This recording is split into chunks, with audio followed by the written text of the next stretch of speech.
रात्रि का तीसरा प्रहर था।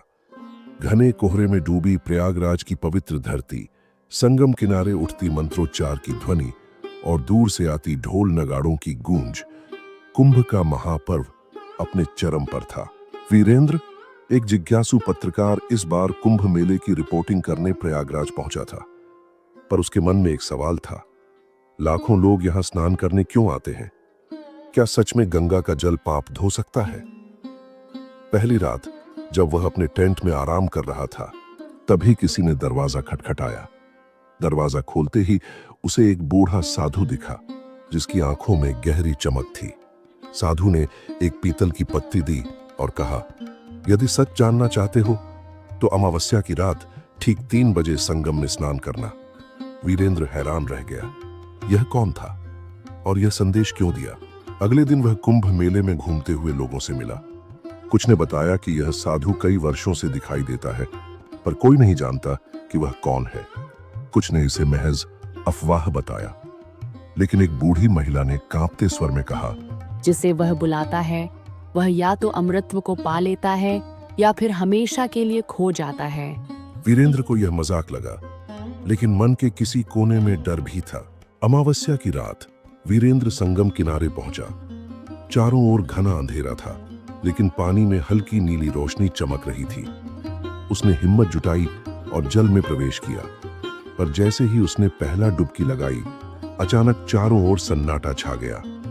जब उसने आंखें खोलीं, तो खुद को एक अलग ही दुनिया में पाया। वहां समय थम चुका था। एक विशाल द्वार के सामने वही साधु खड़ा था। साधु ने कहा, तुमने हमेशा सच जानने की इच्छा रखी, आज वह सत्य तुम्हारे सामने है। संगम कोई साधारण जल नहीं, बल्कि यह आत्माओं का संगम है। जो इसकी गहराई में उतरता है, वह अपने सभी जन्मों को देख सकता है। वीरेंद्र की आंखों के सामने उसके पिछले जन्मों की झलकियां तैरने लगीं। उसने देखा कि वह सदियों से इसी जगह आता रहा था, लेकिन हर जन्म में कुछ अधूरा रह जाता था। इस बार उसे एक विकल्प दिया गया। या तो वापस लौट जाओ और सब भूल जाओ, या फिर यहाँ के रहस्यों को जानकर यहीं के हो जाओ। वीरेंद्र घबरा गया।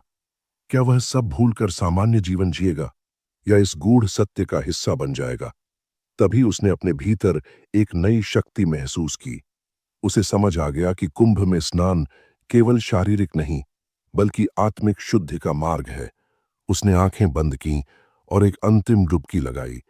जब उसने आंखें खोलीं, तो वह फिर से उसी संगम किनारे खड़ा था। भीड़ चिल्ला रही थी, कोई मरा नहीं, यह तो जीवित है। वीरेंद्र ने साधु को ढूंढने की कोशिश की, लेकिन वह कहीं नहीं था। वह समझ गया कि यह स्नान केवल एक परंपरा नहीं, बल्कि एक रहस्यमयी यात्रा है, जो केवल वही समझ सकता है जो इसे स्वयं अनुभव करे। अंतिम संदेश: संगम का जल केवल शरीर को नहीं, आत्मा को भी धोता है। परंतु कुछ रहस्य बस अनुभव करने के लिए होते हैं, समझने के लिए नहीं। अगर कहानी अच्छी लगी हो तो लाइक कर देना, और अगर इसी प्रकार की और कहानियां देखना चाहते हो तो चैनल को अभी सब्सक्राइब कर लो और अपने दोस्तों को भी शेयर कर दो।